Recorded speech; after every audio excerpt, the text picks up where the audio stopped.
सभापति महोदय कि आपने मुझे इस बहुत ही महत्वपूर्ण बिल पर बोलने का अवसर दिया।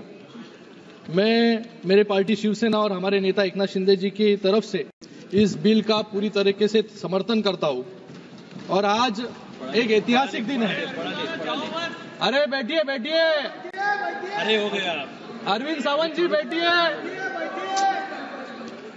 आप please address to this chair please. आज सबसे बड़ा महत्वपूर्ण दिन है, उस पर भी आऊंगा। महत्वपूर्ण दिन है कि पहले 370 फिर ट्रिपल तलाक और आज सीए और आज गरीब मुस्लिम भाइयों के उद्धार के लिए ये वक्त का बिल इस सदन में लाया गया है। आज यहां पर कुछ साथी,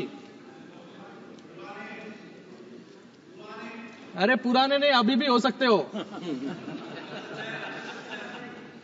उनको तो पहला प्रश्न मुझे पूछना है कि आज हरी जैकेट जो है बुधवार के लिए पहनी है या आज वक्त के लिए खास करके अरविंद सावंत जी ड्रेसअप करके आए थे। यहां पर मुझे उनका भाषण सुनते वक्त बहुत वेदना हुई,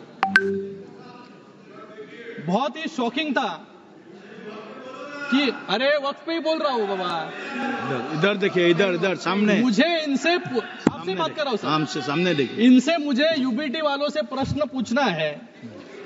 अपनी अंतरात्मा से इनको प्रश्न पूछना चाहिए कि बाला साहब आज होते तो ये क्या आज ये भाषण कर पाते यहां पर? आज इस सदन में एक बात साफ हो गई, ये यूबीटी वाले किसकी विचारधारा को मान रहे हैं और ये बिल का विरोध कर रहे हैं। इनके पास एक सुनहरा अवसर था अपनी गलतियों को सुधारने का, अपने इतिहास को संभालने का और विचारधारा को जिंदा रखने का, जिसके लिए कभी बाला साहब ठाकरे जी ने आंदोलन किया था। लेकिन अफसोस यूबीटी वालों ने उस विचारधारा को तो पहले ही बुलडोजर के तले जो है सुरोड़ मरोड़ दिया है। बाला साहब की जो विचारधारा थी वो स्पष्ट थी, हिंदुत्व की रक्षा, देश की एकता और बाकी धर्मों के लोगों के लिए सम्मान। लेकिन आज अगर बाला साहब यहां होते तो यूबीटी का डिसेंट नोट यहां पर अगर पढ़ते तो उनके आत्मा को बहुत वेदना जो है होती। मैं यहां पर यूबीटी का एक डिसेंट नोट जो है लेकर आया हूं। इन्होंने यहां पर कहा है कि नॉन मुस्लिम मेंबर वक्फ बोर्ड में नहीं होने चाहिए और उसके ऊपर वो वकालत वहां पर कर रहे थे कि जो बाला साहब हमेशा हिंदुत्व के लिए लड़ रहे थे। मुझे लगा इनको सिर्फ हिंदुत्व से एलर्जी थी, लेकिन आज हिंदुओं से भी एलर्जी जो है यूबीटी को होने लग गई है आज। और एक डिसेंट नोट में उन्होंने पॉइंट कहा, कहते हैं कि औरंगजेब के विचारधारा पे इन लोग चल रहे हैं, अफजल खान के विचारधारा पे चल रहे हैं, लेकिन अभी उनके प्रॉपर्टी को प्रोटेक्ट करने के लिए खुलेआम जो है पत्र लिखने का काम भी यूबीटी वालों ने किया है। और इन्होंने यहाँ पे अभी कहा वैंडलाइजेशन ऑफ द औरंगजेब टूम, मतलब कौन से विचारधारा पे जो है यहाँ पर चल रहे हैं। जो औरंगजेब आज महाराष्ट्र में आया छत्रपति शिवाजी महाराज जी को पकड़ने के लिए, छत्रपति संभाजी महाराज जी को हालाल करके जिन्होंने मारा, आज उनकी वकालत करने की नौबत जो है कांग्रेस के साथ खड़े होने के बाद इस यूबीटी वालों पे आया। इन्होंने कभी पत्र लिखा नहीं। जब पालघर में साधु हत्याकांड हुआ तभी इनके मुंह से कुछ भी निकला नहीं, तभी चुप बैठे थे। लेकिन आज औरंगजेब के बारे में बात निकली तो यहाँ पे इनको जो है तिलमिलाट जो है यहाँ पर हो रही है। सुनने का आदत डालो।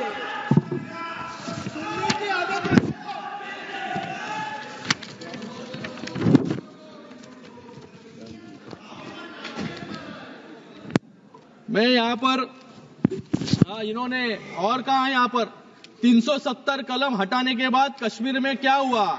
बाला साहब ठाकरे जी जब भी थे तभी उन्होंने कहा कि मुझे एक दिन अगर प्रधानमंत्री बनाएंगे तो सबसे पहले मैं 370 कलम को हटाऊंगा। आज वो 370 कलम को यहाँ पर क्यों हटाया, ऐसा प्रश्न पूछने का काम यहाँ पर कर रहे हैं। और उसी के साथ में राम मंदिर के बारे में भी कहा इन्होंने कि जो सपना बाला साहब ने देखा था राम मंदिर का, कि राम मंदिर बनाने के बाद क्या हुआ, ये भी प्रश्न पूछने की नौबत जो है आज यूबीटी पे आ गई है। मुझे लगता है कि आज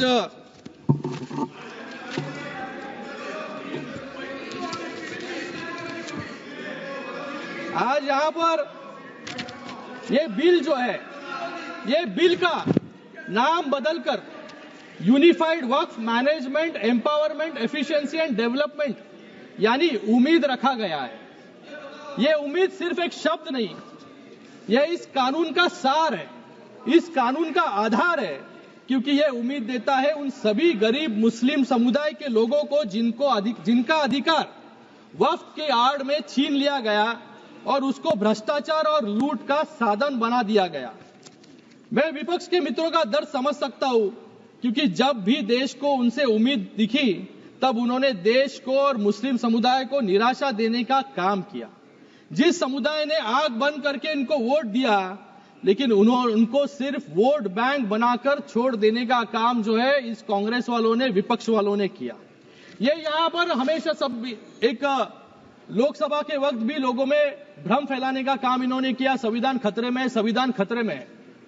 आज भी लोगों में भ्रम फैलाने का काम कर रहे हैं कि वक्फ की जमीनें जो है सरकार ले लेगी। लेकिन आज यहां पर वक्फ बाय यूजर, यहां पर एक अमेंडमेंट लाया गया कि जो ये बिल आने के बाद इसके पहले के सभी वक्फ जो अनडिस्प्यूटेड प्रॉपर्टीज है वो वक्फ पे रहेंगे। तो यहां पर कोई सवाल उठता नहीं है कि सरकारें उस वक्फ की जमीन को लेने की कोशिश कोई कर रहे हैं, लेकिन सिर्फ लोगों में भ्रम फैलाने का काम कुछ लोग यहां पर कर रहे हैं।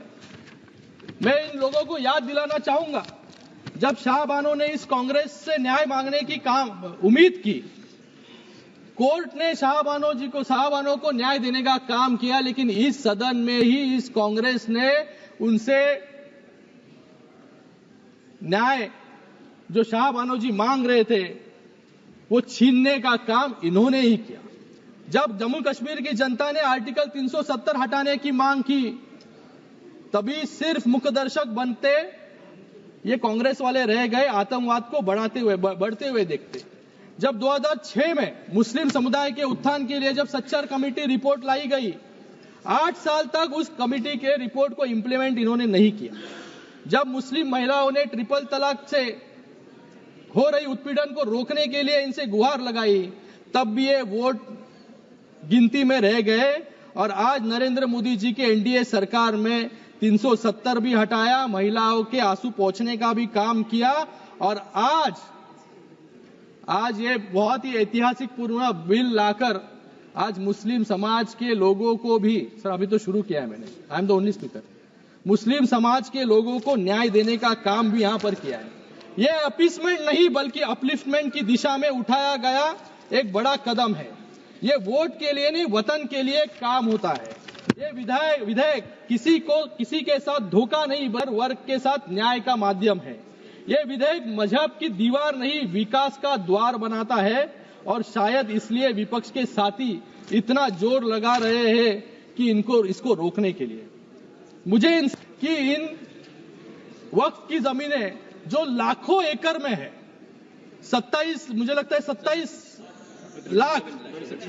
36 लाख एकड़ जमीन है। एक भी उदाहरण इनको देने के लिए मैं चैलेंज करता हूं कि जहां पर सेंटर बने या कॉलेजेस बने हो या स्टूडेंट्स को वहां पर मार्गदर्शन मिला हो या नौकरी मिली हो, ये एक भी उदाहरण नहीं है। गए 5 सालों में वक्फ की जमीनें बढ़ती गई, डबल हो गई, लेकिन इनकम जो है कम होते गया। जैसे किरण रिजिजू ने यहां पर कहा कि सिर्फ इतने सालों में 163 करोड़ रुपए रेवेन्यू, इतने लाखों एकड़ जमीन से। मतलब भ्रष्टाचार जो है इन जमीनों पर इतने सालों तक चलते आ रहा था, वो भ्रष्टाचार कंट्रोल करने के लिए, ट्रांसपेरेंसी लाने के लिए आज ये बिल आया है।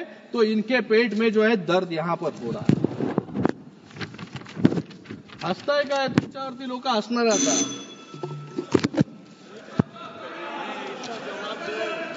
आज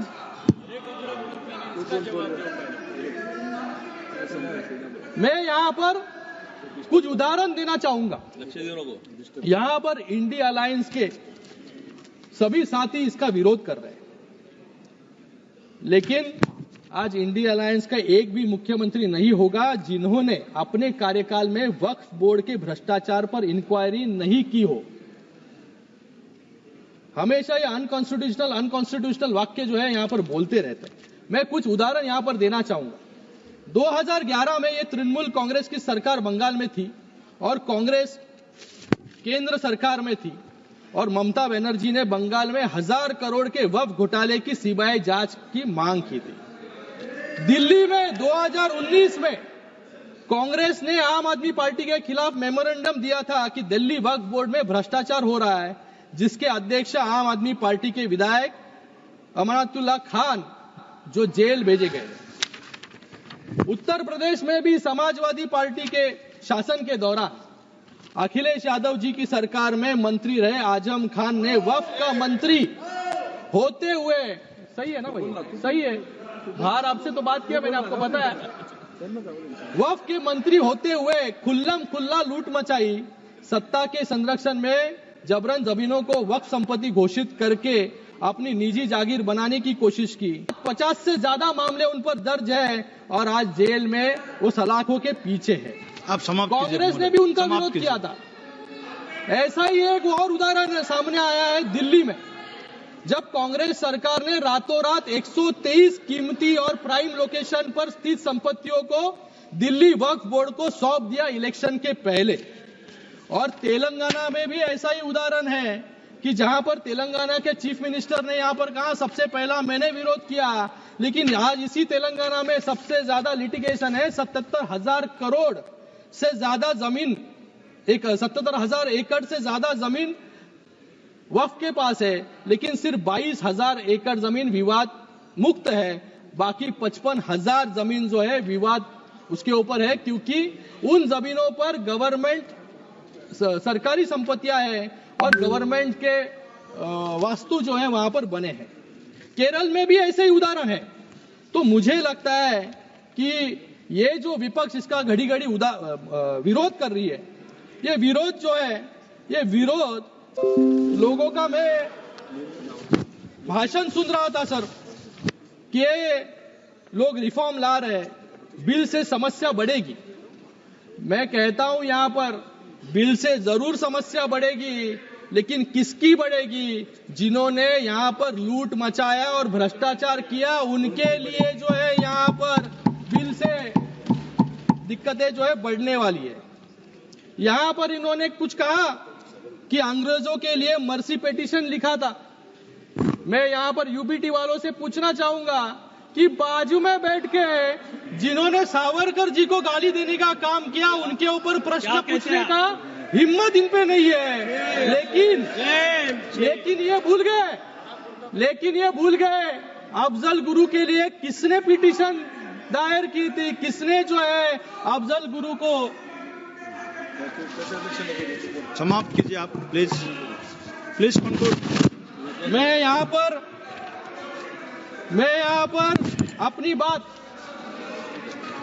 अपनी बात समाप्त करने से पहले, ये जो बिल है 2011-12 में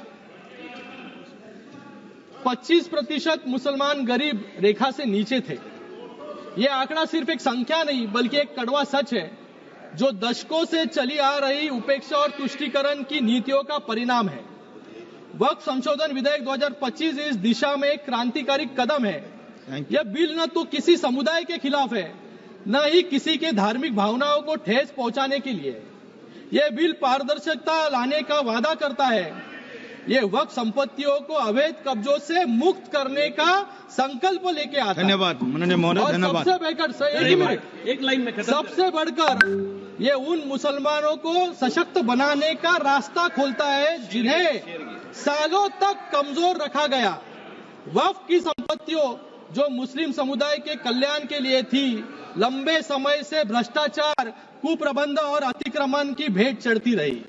इस बिल के सरकार ये सुनिश्चित करना चाहती है कि इन संपत्तियों का सही इस्तेमाल हो, शिक्षा के लिए, रोजगार के लिए, गरीबी से जूझ रहे मुस्लिम भाई बहनों के उत्थान के लिए।